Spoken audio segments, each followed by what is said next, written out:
నమస్తే. ఇవాళ మన స్టూడియోలో ప్రముఖ ayurvedic specialist doctor Chittibotla Madhusudan Sharma గారు మనతో ఉన్నారు.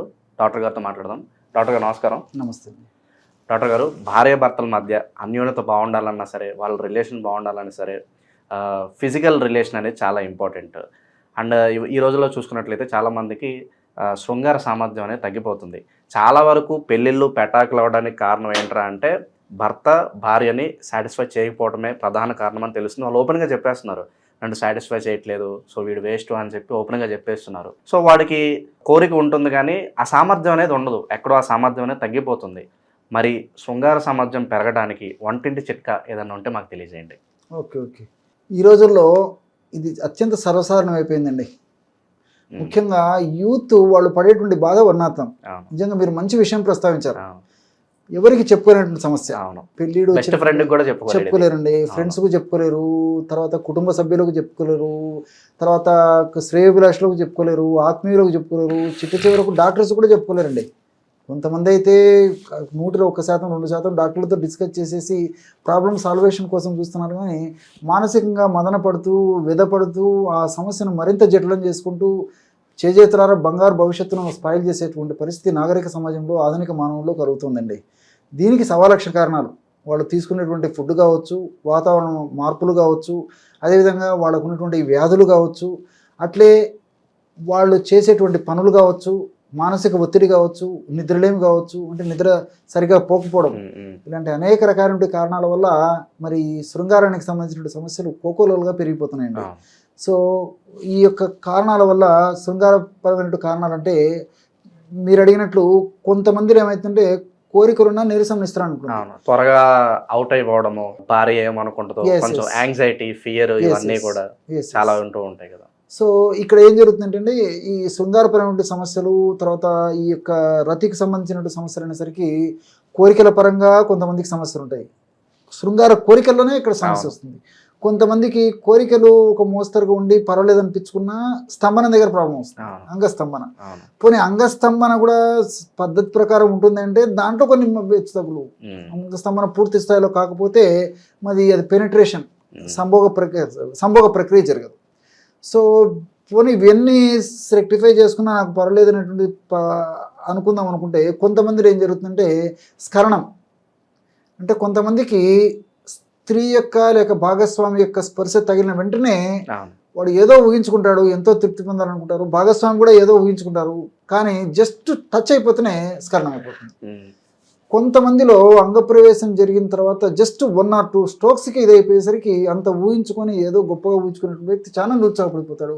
దానివల్ల భాగస్వామి కూడా చాలా డిసప్పాయింట్ అయిపోయేటువంటి పరిస్థితి ఏర్పడుతుంది.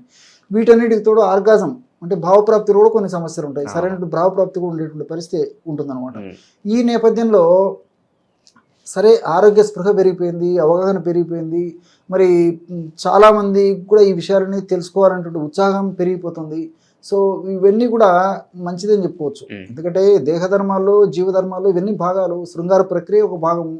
కాబట్టి దీన్ని మనసులో ఉంచుకొని దాచుకొని మరింత సమస్యను జటిలం చేసుకోకుండా ఉండేందుకు నిజంగా చెప్పాలంటే కొంతమంది మహిళలు కూడా ముందుకు వచ్చేసి వైద్యులతో చర్చించేటువంటి ఒక పద్ధతి ఈ మధ్యకాలంలో కనిపిస్తుంది అనమాట. ఇది ఆశాజనకమైన పద్ధతి. ఎందుకంటే వాళ్ళ అన్నన్న దాంపత్య జీవితాన్ని స్పాయిల్ చేసుకోకుండా మరి మహిళలు కూడా వచ్చేసి వైద్యులతో సంప్రదించి, అందరూ కాకపోవచ్చు 1%, 2%. మీరే అంటారు కదా డాక్టర్ల దగ్గర సిగ్గుపడకూడదు అని అంటారు. ఎగ్జాక్ట్లీ. సో మహిళలు కూడా ఇదండి పరిస్థితి, మా భర్త పరిస్థితి ఇలా ఉందండి, ఇంతకుముందు బాగున్నాడు, ఇప్పుడు పరిస్థితి ఇలా ఉందని చెప్పడం, లేకపోతే ఇతర సమస్యలు ఏమన్నా నేను చెప్పినటువంటి వీటిలో ఏదో ఒక సమస్య ఉందని చెప్పేసి డాక్టర్స్తో డిస్కస్ చేసేసి సంబంధించి చికిత్స తీసుకోవడం జరుగుతుంది. ఒక్కోసారి భార్యాభర్తలు ఇద్దరు డాక్టర్ దగ్గరకు వచ్చేసి వాళ్ళ సమస్యలు చెప్పుకొని ఒకరికి సమస్యలు చెప్పుకోవడం జరుగుతుంది. కాబట్టి మీరు అన్నటువంటి భాగస్వామి యొక్క సహకారం కూడా చాలా చాలా అవసరం.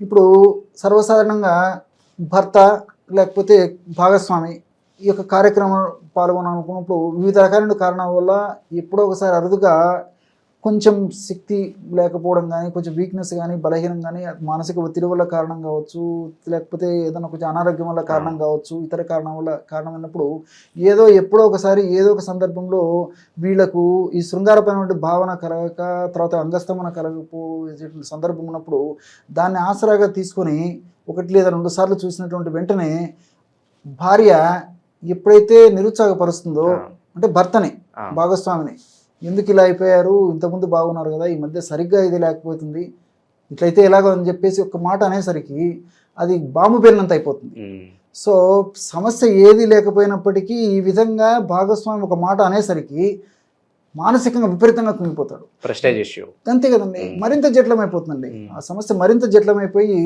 తర్వాత క్రమక్రమంగా మరి ఇద్దరి మధ్యలో మాటల్లో కొంచెం భేదభావాలు మొదలైపోతాయి.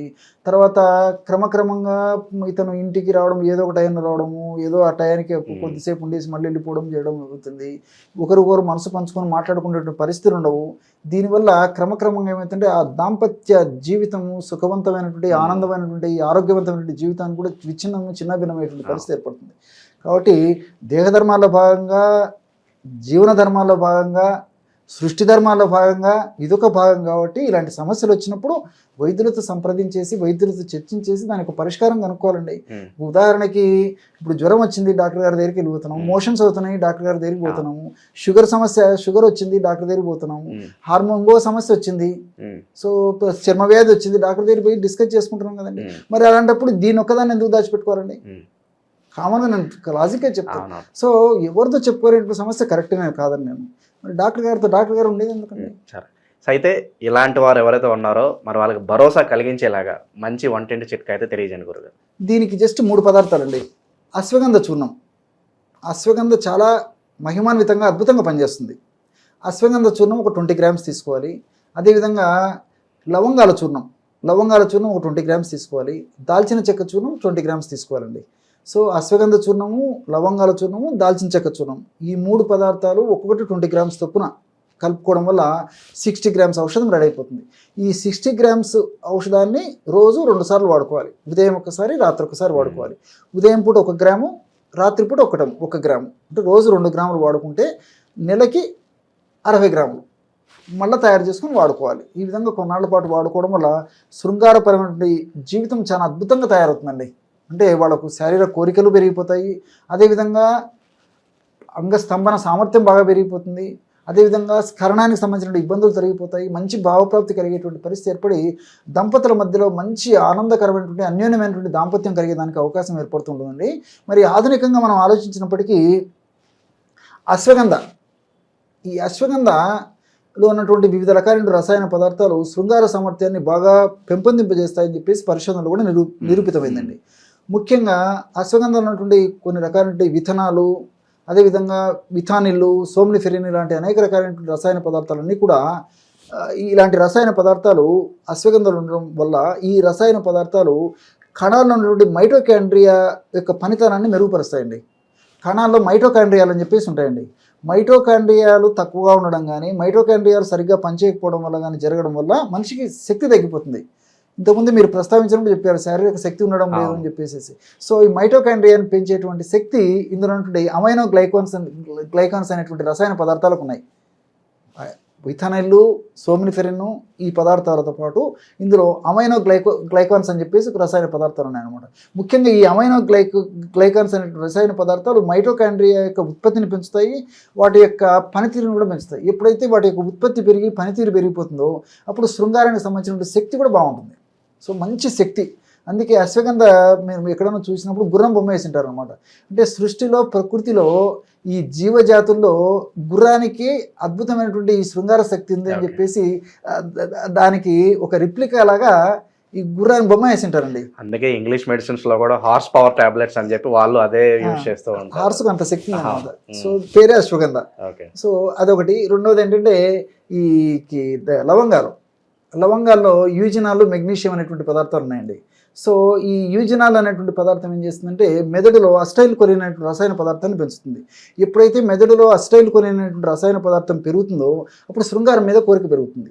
ఎప్పుడైతే శృంగారం మీద కోరిక పెరుగుతుందో సర్వసాధారణంగా 90% మందికి ఆ యొక్క ప్రభావం చేత అంగస్తంభన జరుగుతుంది. ఇది ఒకదానికొక లింక్ అనమాట. ఇది సో దీంతో పాటు ఈ మెగ్నీషియం అనేటువంటి పదార్థం టెస్టోస్టెరాన్ అనేటువంటి హార్మోన్ ఉత్పత్తిని పెంచుతుంది మగవాళ్ళలో. ఎప్పుడైతే టెస్టోస్టెరాన్ హార్మోన్ ఉత్పత్తి పెరిగిపోతుందో అప్పుడు వీర్యము బాగా ఉత్పత్తి అవుతుంది. తర్వాత మంచి సాటిస్ఫాక్షన్ ఉండడానికి అవకాశం ఏర్పడుతుంది. ఈ కోరికల పరంగా కానీ, తర్వాత స్తంభన పరంగా కానీ, తర్వాత స్కరణ పరంగా కానీ చాలా సంతృప్తి పొందేందుకు అవకాశం ఏర్పడుతుంది. అంటే దాల్చిన చెక్కలో కూడా ఈ క్యుమినాల్డిహైడు, తర్వాత సినమన్ ఇలాంటి అనేక రకాలైన రసాయన పదార్థాలు కూడా ప్రత్యక్షంగా పరోక్షంగా శృంగార సామర్థ్యాన్ని పెంచేందుకు చాలా చక్కగా ఉపయోగపడతాయి. రెండోది ఏంటంటే ఈ దాల్చిన చెక్కలో ఉన్నటువంటి ఈ రసాయన పదార్థాలు నేను ఏవైతే చెప్పానో క్యుమినాల్డిహైడు, తర్వాత సినమెన్ ఇలాంటి రసాయన పదార్థాలు పురుషాంగంలో రక్త సరఫరా బాగా అయ్యేటట్టు చేస్తాయి. అంటే పురుషాంగంలో ఉన్నటువంటి ఆ యొక్క రక్తనాళాలు ఏవైతే ఉన్నాయో ఆ రక్తనాళాలను బాగా వ్యాకోచింపజేసి ఆ వ్యాకోచం వల్ల రక్త సరఫరా సజావుగా బాగా జరిగేటట్టు ఈ దాల్చిన చెక్కలో ఉన్నటువంటి ఈ రసాయన పదార్థాలు ఉపయోగపడతాయి అన్నమాట. ఎప్పుడైతే రక్తనాళాలు బాగా సాగేసి సజావుగా ఉండేసేసి వ్యాకోచం చెందుతాయో అప్పుడు శృంగారం మగవానికి కోరిక కలిగినప్పుడు, శృంగారపైన కోరిక కలిగినప్పుడు ఆ కోరిక ప్రభావం చేత రక్తనాళలో రక్తం గషప్ అయిపోతుంది అనమాట. ఎప్పుడైతే రక్తనాళాల్లో పురుషాంగంలో రక్తం గషప్ అయిపోతుందో అప్పుడు బాగా స్తంభనం జరుగుతుంది. స్తంభనం కూడా దృఢంగా గట్టిగా ఉండేందుకు అవకాశం ఏర్పడుతుంది.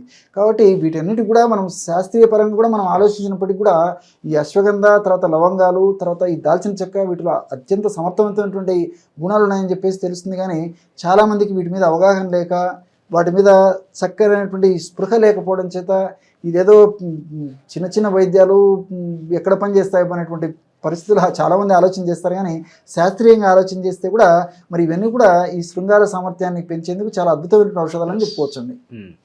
తనకి శృంగార సామర్థ్యం పెంచుకోవడానికి డాక్టర్ గారు అయితే మంచి చిట్కా అయితే తెలియజేశారు. సో చాలామంది ఇలాంటి సమస్యలు ఉన్న వాళ్ళు డిప్రెషన్కి గురయ్యి సో వాళ్ళ బాధను ఎవరితో కూడా చెప్పుకోలేరు. సో అలాంటి భయాలు ఏమక్కర్లేదు. మీకు ఏ సమస్య ఉన్నా కూడా మీరు ధైర్యంగా డాక్టర్ గారిని సంప్రదించండి. అలాగే ఇంకా మీకు ఎటువంటి సమస్య ఉన్నా దేని గురించి అయినా తెలుసుకోవాలనుకున్నా ఒక కామెంట్ రూపంలో మాకు తెలియజేయండి. దాని గురించి ఒక డెడికేటెడ్ వీడియో అయితే తప్పనిసరిగా చేస్తాం. నమస్కారం.